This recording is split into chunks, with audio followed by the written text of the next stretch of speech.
Muy buenos días, amigos televidentes. Sean todos ustedes bienvenidos al programa Calidad Gerencial, el único programa de la televisión dominicana que presenta las informaciones y los acontecimientos más relevantes que han impactado las finanzas y la economía, los temas tributarios y empresariales, así como las fusiones y adquisiciones que se están produciendo tanto a nivel nacional como a nivel internacional.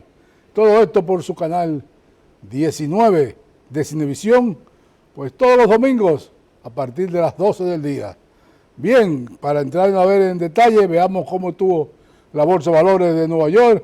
Y el viernes a las 5 de la tarde, la Bolsa de Valores de Nueva York pues cerró con una importante ganancia, ganó 658, pero toda la semana, lunes, martes, miércoles, jueves, estuvo perdiendo mucho dinero. Y el viernes se recuperó y ganó 658 puntos, más de un 2%, cerró los 31.288, pero hay que recordar que eso andaba por los 33.000 puntos. Todavía falta mucho para recuperar todas las pérdidas que ha sufrido el Dow Jones. Mientras tanto, el NASA, que es donde cotizan fundamentalmente las acciones de tesorería, las acciones de alta tecnología, pues entonces cerró igual que el Dow Jones en los 11.452, ganando 200 puntos el viernes, pero volvemos a repetir que las pérdidas de los días de la semana, de lunes a jueves, fueron importantes y el viernes pues ganaron algún buen dinero. Standard & Poor's 500, el indicador que indica el promedio ponderado de las 500 empresas más grandes de los Estados Unidos, siguió la tendencia del Dow Jones y cerró en los 3.863. Mientras tanto, el petróleo de mis amores, cerró con una pequeña disminución de $97.55. El West Texas Intermedio, que es el referente para América Latina, en la República Dominicana específicamente. El West Texas Intermedio pues cerró los 97.55. Mientras que el oro, ya el poquito de oro que estamos sacando, cerró en $1.703.50 la onza Troy. La onza, decimos siempre que la onza es una medida de metales, no es como la onza de bacalao, ni la onza de arroz y habichuela que usted compra en el colmado. Dame una onza, dame una libra de 16 onzas. No. Son onzas especialmente para medir, para pesar los metales, específicamente el oro. El azúcar, por su lado, el azúcar ahí lo tenemos, perdón, 19,16, $19.16 la libra. El café, por su lado, que vamos a tener un informe del café, a $200.15 la libra, y el cacao, por su lado, está en 2.328 la tonelada métrica. El dólar del euro, que tenemos un informe de él ahí, el dólar con relación al euro, pues como ustedes ven está a 1,0, casi un centavo. $1 con un centavo, para redondearlo, por un euro. Está prácticamente a la par. Hace más de 20 años que no se veía el dólar con el euro. $1 con un centavo, vamos a ponerlo así, por un euro. Está prácticamente a la par, beneficiando a los grandes viajeros norteamericanos y beneficiando a los exportadores europeos, porque así pueden vender más barato, no con un euro caro, mientras que con un euro a la par pues se beneficia las exportaciones. Y también pues más viajeros irán ahora a Europa, porque pueden ir con la misma cantidad de dólares. Recuérdense que para ir a Europa usted tenía que comprar unos dólares, cambiarlo a la tasa de cambio con el euro, le daban menos euros y con eso usted se iba. Pero ahora usted va con los mismos dólares, prácticamente iguales. Entonces, le decía a ustedes que el dólar norteamericano está subiendo a un ritmo vertiginoso, alcanzando su nivel más fuerte frente a otras monedas importantes en casi 2 décadas. Eso es útil para los turistas norteamericanos, como les decía, que viajan al extranjero este verano. pero en Wall Street es motivo de creciente preocupación. Bueno, nadie está feliz completo. La Europa no estaba tan barata para los norteamericanos, y yo decía que también para los latinos de este lado, desde hace décadas. Estas son las razones. Un dólar norteamericano muy fuerte proporciona más viento en contra para las ganancias. Va en contra de las ganancias porque las empresas norteamericanas que estaban instaladas en Europa con sucursal y todo eso, que ganaban en euros y se reportaban esos euros con una ganancia hacia Wall Street. Pero ahora, pues, la gente de Morgan Stanley dice, un dólar muy fuerte proporciona más viento en contra de las ganancias. De las sucursales que están en Europa, de las empresas que están en Europa. El índice del dólar norteamericano se ha disparado un 4% en el último mes y casi 13% en lo que va del año, mientras otras divisas importantes han sufrido. El euro ha caído un 12% este año.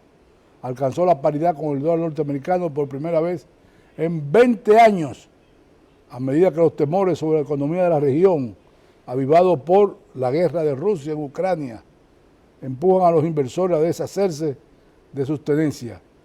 La libra ha retrocedido a los niveles nunca vistos durante los peores años de la pandemia. El ascenso del dólar comenzó anticipándose a las subidas de los tipos de intereses por parte de la Reserva Federal, que hacen de Estados Unidos un lugar más atractivo para depositar dinero en efectivo. O sea, las tasas de interés subiendo, pues los inversores que están en Europa, que están perdiendo mucho dinerito, prefieren convertirlo en dólares y mandarlo a Estados Unidos a depositar. Entonces, pero en las últimas semanas el dólar ha dominado por otras razones. En primer lugar está su reputación como inversión segura cuando aumenta la ansiedad sobre la salud de la economía mundial y aumenta la probabilidad de una recesión. Los inversores se apresuran a recoger dólares como reserva de valor. Entonces, en la atmósfera actual de aversión al riesgo en los mercados, es probable que el repunte del dólar,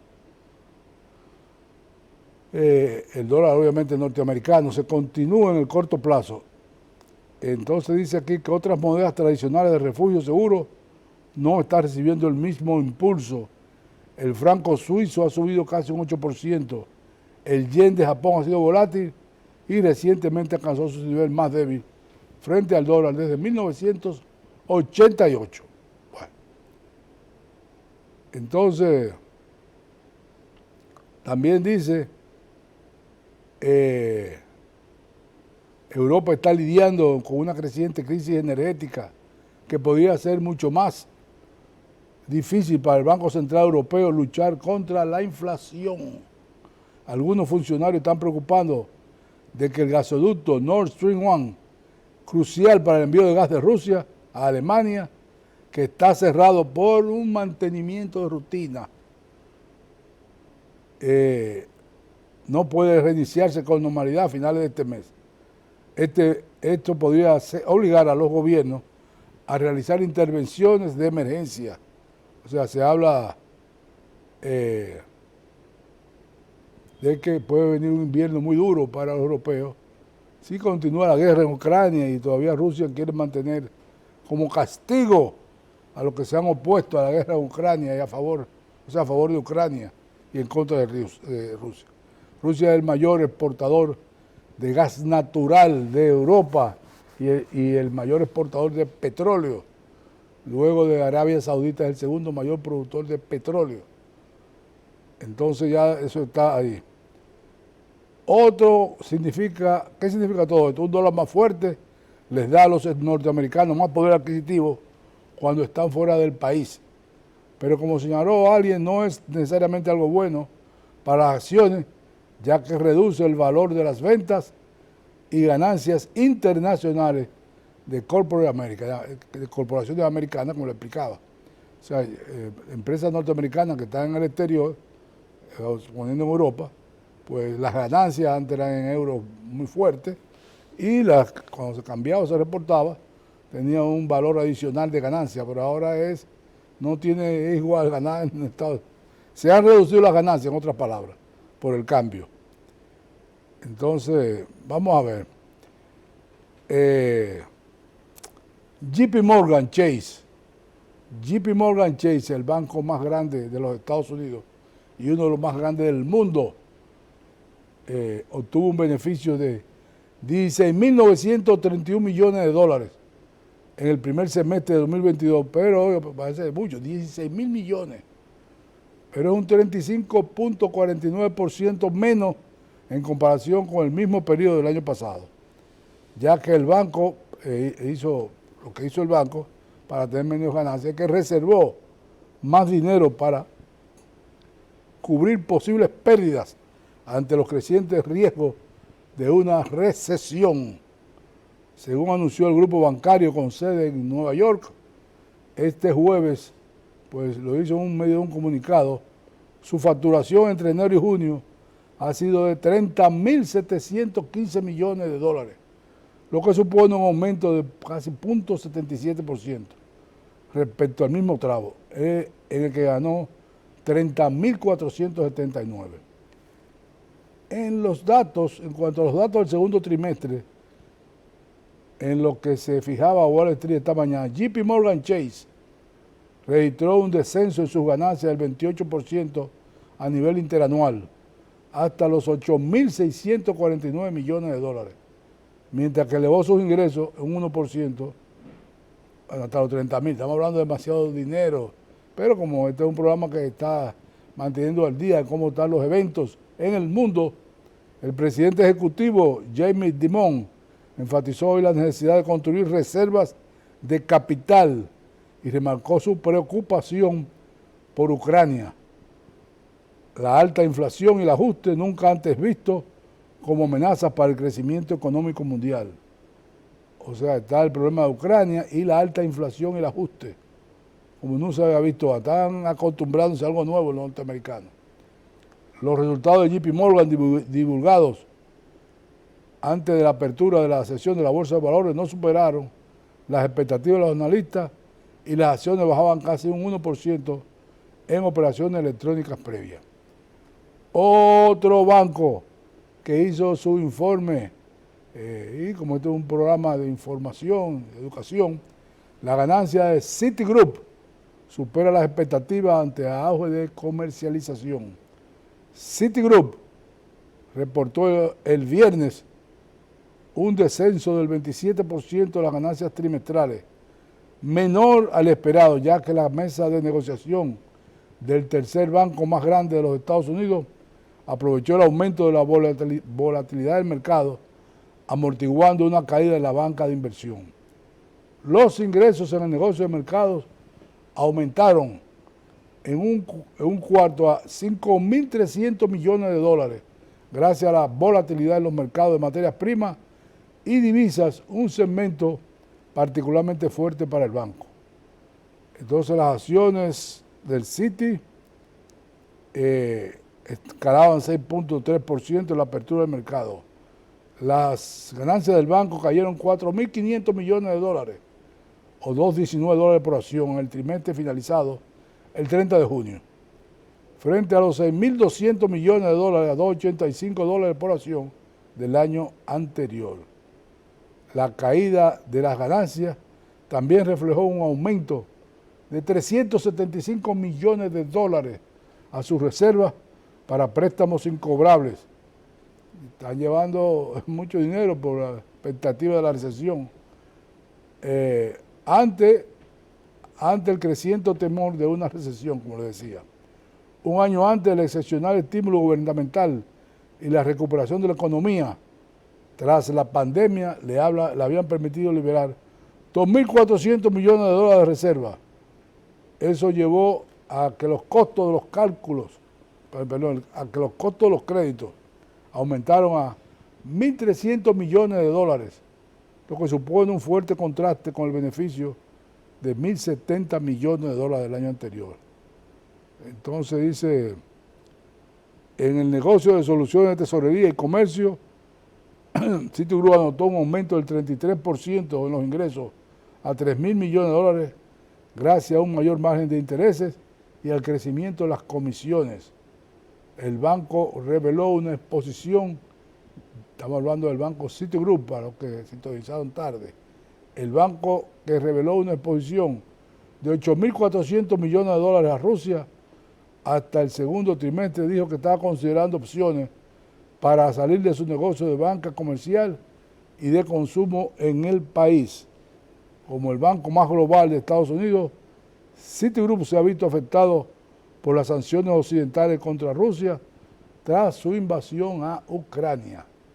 Bien, vamos a hacer nuestra primera pausa, entonces volvemos en unos 30 segundos para seguir conversando con ustedes ahora sobre las remesas del país. Volvemos.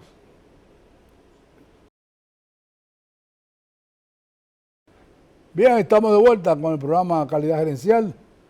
Entonces una información que esta es local y dice aquí que el Banco Central de la República dice que las remesas suban 4.861 millones de dólares en el primer semestre. El Banco Central ha informado en un comunicado que entre los meses de enero y junio las remesas recibidas lograron una cifra de, bueno, ya le dije, 4.861 millones de dólares. Destaca que este monto, está el Banco Central, supera en 1.403 a las remesas recibidas en los primeros 6 meses del 2019, periodo anterior al inicio de la pandemia del COVID-19, en que Estados Unidos no se tenían aún los esquemas de ayuda. Estos fueron implementados luego de marzo del 2020 y finalizaron en septiembre de 2021, razón por la cual se compararon los flujos recibidos a junio de 2022 con los mismos del 2021, en que aún la diáspora dominicana de Estados Unidos recibía estos incentivos.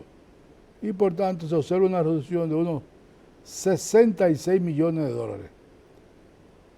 El Banco Central dijo que un aspecto importante a resaltar es que los 803 millones recibidos durante el mes de junio reafirman el establecimiento de un nuevo nivel de flujos de remesas mensuales. Dice que en ese sentido, al comparar este monto de junio de 2022 con el valor promediado en el mismo mes para el periodo previo a la pandemia 2015-2019, fue de 499 millones. Se observa un aumento importante. El Banco Central ha explicado que las condiciones del mercado laboral en los Estados Unidos es uno de los principales factores que sigue incidiendo sobre el comportamiento de las remesas, ya que desde Estados Unidos proviene el 85%, 84.6%, yo lo estoy redondeando en 85% de las remesas de junio, vamos a decir. Durante dicho mes, la economía norteamericana creó 372.000 empleos, manteniendo la tasa de desempleo en un 3.6%. Particularmente el desempleo de los hispanos en Estados Unidos no registró variación en junio, permaneciendo en un 4.3%. Y también otro dato importante es que el gobernador del Banco Central, el doctor Héctor Valdés Albizu, ha participado como primer expositor. Oiga, qué cantidad de veces reuniones, 295 en la 295ª reunión ordinaria del Consejo Monetario Centroamericano. Se han reunido mucha gente, muchas veces, 295 veces.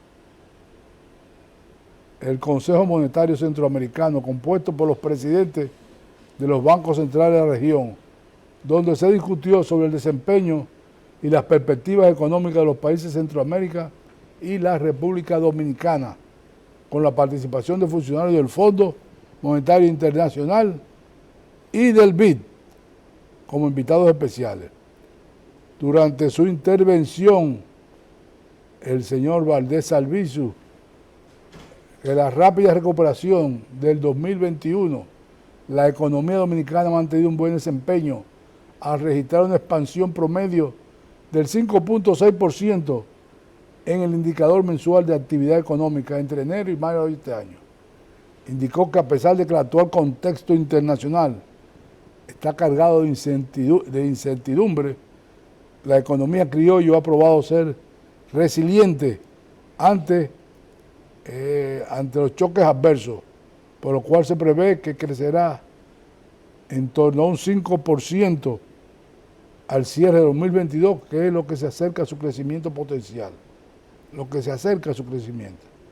En cuanto al turismo, dice que el turismo tuvo ingresos de 4.121 millones de dólares en el primer semestre. De igual forma, las remesas familiares superaron los 4.800 millones de dólares, mientras las exportaciones crecieron en torno a un 14.9%, encabezado por productos de zona franca, de productos médicos, etcétera, etcétera, y otros productos, y también exportaciones de tabaco. Además, resaltó que este favorable desempeño de la actividad generadora de divisas ha contribuido a mantener la estabilidad relativa del tipo de cambio, presentando una apreciación de aproximadamente 5% en el semestre 2022. Dice el gobernador que las reservas internacionales continúan fortaleciéndose, ubicándose por encima de los 14.400 millones de dólares. Así que el que esté pensando especular con divisas, pues que abandone esa idea, porque son unas reservas de 14.400 millones que el Banco Central tiene ahí guardadito al cierre de junio, equivalente a un 13.2% del PIB y aproximadamente 6 meses de importaciones. O sea que hay unas buenas reservas, siguen creciendo y eso pues fortalece el peso dominicano. El doctor Valdés Albizu señaló que para contrarrestar las elevadas presiones inflacionarias que está sufriendo la República Dominicana, al igual que los demás países de la región, el Banco Central ha continuado con el plan de normalización monetaria iniciado a finales del pasado año, reinvirtiendo la postura expansiva implementada a inicio de la pandemia. Ha incrementado la tasa de política monetaria al pasar de un 3% a un 7.25% anual, junto a operaciones de mercado abierto para reducir el excedente de liquidez del sistema dominicano, del sistema monetario, sistema financiero, y evitar un incremento mucho mayor en los niveles de inflación. Hemos dicho aquí en varias ocasiones que la función principal de un banco central, la función fundamental del Banco Central es mantener la inflación del país bajo control. Dice Valdés Albizu, concluyó su participación resaltando la importancia de este tipo de eventos que brinda la oportunidad de contribuir y compartir ideas y experiencias valiosas, facilitando una mayor coordinación en las políticas de la región. Exhortó a los presentes a aprovechar ese espacio para fortalecer la integración entre los países de la región y contribuir a una mayor resiliencia ante una coyuntura tan desafiante. Bueno, aquí hay notas que uno me causó, bueno, por la elevada cantidad, uno se sorprende, pero la desgracia fue muy grande. Y una corte japonesa, oigan bien, falla contra ex ejecutivo de la planta nuclear de Japón. Un tribunal de Tokio ordenó el miércoles a 4 ex ejecutivos de la empresa encargada de operar la planta nuclear de Fukushima a pagar, oigan bien la bobería, 13 billones de yenes, que son aproximadamente al cambio unos 94.000 millones de dólares a la compañía, responsabilizándose por la crisis del 2011, cuando un sismo y un tsunami dañaron severamente la planta. ¿Se acuerda de eso? Hace muchos años. en el 2011. El tribunal dijo que el expresidente de Tokyo Electric Power Company Holding, Tsuneisha Kazumata, y otros 3 ex ejecutivos no cumplieron con su deber de tomar las máximas precauciones de seguridad, a pesar de conocer los riesgos de un accidente grave en caso de un gran tsunami. Dice aquí que agregó que podrían haber evitado el desastre si hubieran tomado más en serio los datos científicos disponibles y actuado antes.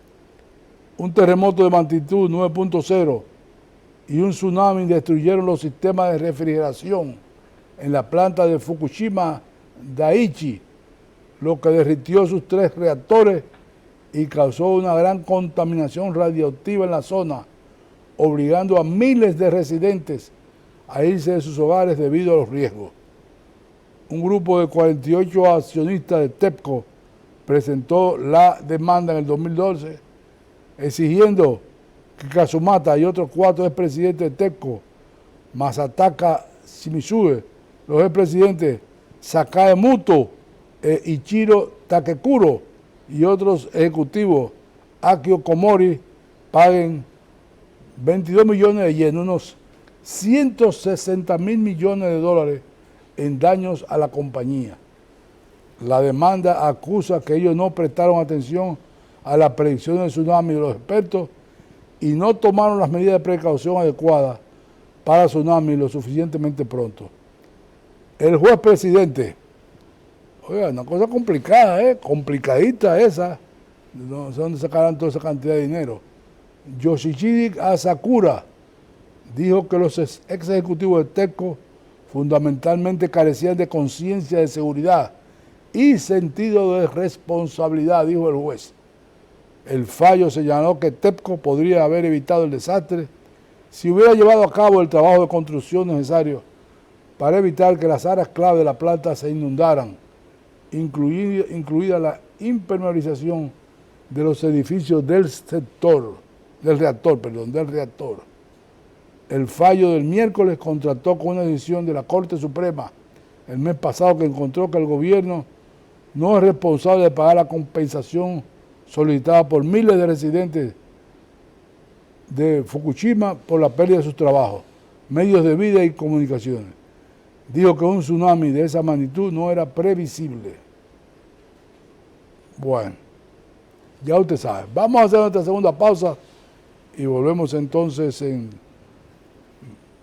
un minuto para que veamos información ahora sobre Rusia, lo que está pasando, etcétera, etcétera.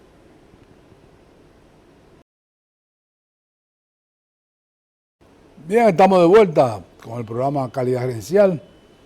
Entonces, alguna luz en el camino se ve ahora en Rusia y dice que Rusia dice que un documento para reanudar las exportaciones de grano en Ucrania está casi listo. Y entonces esto pasó de la siguiente manera. Las propuestas de Rusia sobre cómo lograr la reanudación de las exportaciones de grano ucraniano fueron ampliamente apoyadas por los negociadores que participaron en las conversaciones en esta semana en Estambul, la capital de Turquía. Bueno, no es la capital es Ankara, pero la ciudad principal de Turquía es Estambul. Entonces dijo el ministro de Defensa ruso dijo que un acuerdo está cerca. Uno no sabe con los rusos, estamos cerca, pero estamos a 10 kilómetros, pero estamos cerca. El ministro afirmó que los trabajos sobre la denominada iniciativa del Mar Negro finalizarán pronto. Rusia, Ucrania, Turquía y las Naciones Unidas deben firmar la semana que viene un acuerdo destinado a reanudar las exportaciones ucranianas de grano a través del Mar Negro, que se han visto gravemente obstaculizadas por el conflicto en Ucrania. Entonces, vamos a ver si ya no hay más problemas en esta Rusia, el Mar Negro. Vamos a ver hasta dónde llega eso, si se reanudan todas las exportaciones de grano que ayudarían a Ucrania a tener sus cantidades de ingresos que requiere, ya que todo eso está detenido. Vamos a ver cómo funciona eso y no sea un gancho de Putin Putin es un hombre que nunca sabe por dónde va el lanzamiento. Si fuera pitcher, usted no sabe si le va a tirar un retazo a la cabeza o si le va a tirar la costilla, pero algo le tirará, algo pegado para, a usted sabe. Bien, entonces también en el café, algo que nos atañe, pero que ya casi nosotros no producimos café por el problema del arroyo. El café brasileño, Brasil es el mayor exportador de café del mundo. Las exportaciones brasileñas de café han caído un 13.3% en la campaña del 2021-2022, según Secafé. Entonces dice que Brasil exportó 39.589 millones de sacos de café en 60 kilos, durante la cosecha 2021-2022, que finalizó en junio. Un descenso del 13% con respecto a la temporada anterior. Ha dicho el miércoles el Consejo Brasileño de Exportadores de Café, Secafé. Los ingresos, por su parte, registraron un récord de 8.117 millones de dólares, un alza de 38.7%. A pesar de la caída del volumen en comparación con la temporada anterior, 2020-2021, un año de cosecha récord en Brasil, la cantidad enviada en julio de 2021 a junio de 2022 está dentro del promedio de las últimas 5 cosechas, que es de 39.480 millones de sacos. Según el presidente de la entidad, Günther Hausler, quien dijo que una cosecha con una oferta reducida debido al bajo ciclo bienal de las plantaciones arábicas y los cuellos de botella logísticos existentes, como los altos costos de los fletes, las cancelaciones de reservas, las rotaciones de carga y la menor disponibilidad de contenedores y el espacio de los barcos, ha afectado el desempeño registrado en 2021 y que a pesar de eso ha sido positivo. Así que nosotros ya casi no tenemos grandes plantaciones de café, aunque hay algunas empresas que están sustituyendo el café tradicional con un café más resistente a la roya que destruyó los cafetales dominicanos. Están poco a poco restableciendo, se dice, poco se habla del café, ¿no? Como quien dice el azúcar o el cacao. El café se ha quedado rezagado en sustituir todos esos cafetales que estaban afectados por la roya, ese gusano que se comía las hojas y que se expandió por todo las plantaciones de café, los cafetos, como se dice, en la República Dominicana. Ojalá que se siga poco a poco, a ver si nosotros no seremos una potencia mundial. Brasil es enorme, es un territorio enorme, es el mayor productor de café, es el mayor productor de azúcar, produce muchísimas carnes, exporta muchísimas carnes. Poco a poco está destruyendo el Amazonas, la región del Amazonas, el gran pulmón del mundo, pero a ellos lo que les interesa es producir. Vamos a ver si el presidente Lula se habla que podría resolver el problema del Amazonas, que se destruyen muchos bosques para dedicarlos a la ganadería, y Brasil es un extraordinario exportador de ganado, de carne. Bueno, el señor Putin va a establecer, o estableció, multas. Ahí está ese muchachito que le está haciendo la vida imposible al mundo, no sé hasta dónde él cree que pueda llegar. No sé en el futuro cómo estará su imagen, no su imagen, no, cómo podrá estar de nuevo en los foros internacionales, si en ningún país probablemente lo invite jamás. En Europa no creo que lo inviten jamás a ninguna conferencia y nada de eso. Él está dirigiendo el mundo desde su silla zareña, de los zares. El zar Putin ha puesto el mundo de cabeza en términos generales. Y ahora estableció unas multas de hasta el 10% de los ingresos para las grandes tecnológicas. El presidente de Rusia, Vladimir Putin, ese muchachito que usted ve ahí, firmó el jueves una ley que permite la imposición de multas de hasta el 10% de la facturación anual a las grandes tecnológicas internacionales si incumplen la normativa que les obliga a abrir oficinas de representación en el país y registrarse ante el regulador. Oigan eso. Tienen que venir para acá obligados, si no, no les vamos a poner una multa. La legislación rusa sobre el registro de empresas tecnológicas extranjeras fue promulgada por Putin en el 2021 y establece no solo la apertura de oficinas de representación, sino también la apertura de una cuenta personal del representante con poderes en la página web del regulador ruso de las comunicaciones. Se llama Roskomnadzor, entre otros requisitos para poder operar en Rusia. La página web que se llama Roskomnadzor. Mi ruso no es muy bueno, que digamos, para que sepa. La violación de esta normativa va dirigida directamente a gigantes tecnológicos como Twitter, que no se sabe a dónde llegará ahora el lío de Twitter con el señor Musk.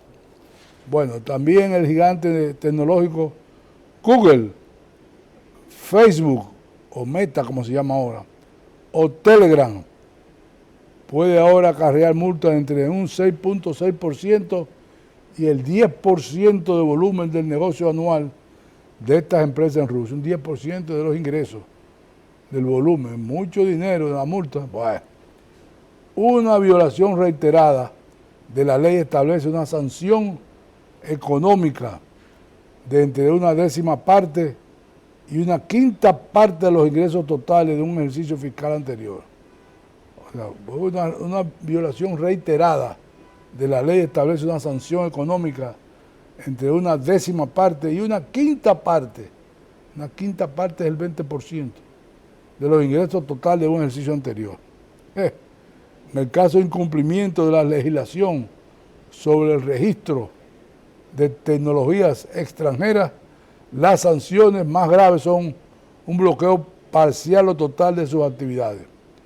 Rusia ya bloqueó a Facebook, Instagram y Twitter en el país. La ley prevé además la posibilidad de que las autoridades rusas bloqueen resultados de búsqueda en Internet o limiten los pagos de los usuarios en Rusia. También introduce una prohibición a la distribución, aquí como estoy, a la distribución de anuncios rusos sobre empresas sancionadas y de la propia compañía en Rusia. La lista de empresas que tenían que abrir filiales u oficinas de representación en Rusia incluye a 20 plataformas. Se refiere a las redes sociales, Facebook, Instagram, TikTok y Twitter, a servicios de video como YouTube y Twitch TV, aplicaciones de mensajes internos, WhatsApp, Telegram, Viber, servicios de correo electrónico, Gmail, buscadores, Google, Bing, proveedores de alojamiento. Bueno, Amazon, Digital Ocean, Cloudflare, GoDaddy y tiendas en línea, AliExpress, IKEA, eBay, Wikipedia, diccionario de búsqueda de información y de educación. Google, a raíz de la persecución judicial en Rusia, ya se ha declarado en suspensión de pagos e IKEA ha dejado de operar en el país a raíz de la campaña militar rusa en Ucrania. Así que ya usted sabe, eso es lo que hay. Los rusos, pues, haciéndole la vida imposible a una serie de empresas extranjeras de comunicación, información. Wikipedia, ¿qué es lo que es? Eso es un diccionario para la educación. No sé qué daño, entonces no cura nada. Entonces, Wikipedia también está en ese lío. Vamos a ver dónde llega el señor Putin, el zar, el señor zar, el nuevo zar de la Unión Soviética o de las Rusias, porque si hubiera sido Unión Soviética, no, Unión Soviética era en el comunismo y los zares estaban en la oligarquía, ¿no? En la alta oligarquía, y el zar ruso, Vladimir Putin, pues está haciendo que ha hecho tambalear las economías. Ojalá que ese problema ruso no se dispare a otras andanzas en ese sentido. Bueno, y siguen algunos apagones. Sigo diciendo que pues, ahí también estamos en la época de los ciclones. Y yo quiero decirle que, hemos dicho varias veces en este programa, que este país tiene un fallo estratégico. Y es que casi todas las plantas de producción de energía eléctrica, casi todas las plantas están en el sur del país. En el sur, o sea, en el sur de la República. Llámese desde Barahona hasta La Romana, Valladolid. Ese es el sur del país. Entonces ahí están todas las plantas, casi el 90% de las plantas. Ahí está Itabo, ahí están las Catalinas, ahí están todas esas plantas que están en Barahona, todas las plantas que están en San Pedro. Y eso es un alto riesgo de tener sembrada en el sur del país con los problemas que estamos en este momento viviendo, que era la época de los ciclones. Un ciclón fuerte como David pues podía arrasar y dejar sin energía eléctrica todas esas plantas que desgraciadamente se montaron todas en el sur del país por facilidades muchas veces de los puertos, etcétera, etcétera, etcétera. Hasta las instalaciones de gas natural también están en el sur. Se habla del desarrollo de Manzanillo, se habla y se habla y se requete habla y no se hace absolutamente nada. No se hace absolutamente nada. Cuando digo no se hace absolutamente nada, no se ve el trabajo que hay que empezar a ver cuándo se termina. Cuándo se termina. A lo mejor uno que está aquí pues no lo sabe exactamente qué está pasando en Manzanillo, pero se habla de una gran reconstrucción para el puerto de Manzanillo y todo el mundo lo está esperando para proveer ahí, digamos, un mecanismo de comunicación más rápida, tanto con Estados Unidos, porque está más cerca el puerto de Manzanillo de Estados Unidos, y obviamente es el puerto por donde se embarcan todos los guineos de la producción y que van hacia Europa. Y eso es desgraciadamente lo que se dice que va a haber una planta también eléctrica, todo eso. Y uno pues no sabe hasta dónde va a llegar el asunto. Bien amigos, estamos completando. Agradecemos a todos ustedes haber estado con nosotros. Les repetimos siempre nuestro libro, La Historia Tributaria Dominicana. La historia tributaria desde los cacicazgos y la colonia hasta el siglo XXI. Ahí usted tiene un compendio de todas las leyes tributarias que o las leyes más importantes, y también dividida por presidente. O sea, cada presidente, las leyes tributarias que han hecho, y también de la colonia, todo lo que se implementó. Es un libro que tiene casi 600 páginas. A ver cuánto tiene exactamente. 555 páginas tiene.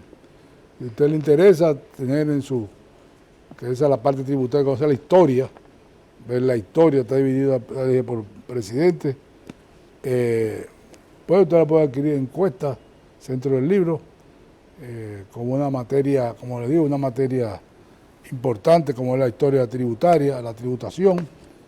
Y ahí pues bueno, usted tiene muchos datos históricos, muchos datos que no son necesariamente de tributación. Tenía algo aquí de la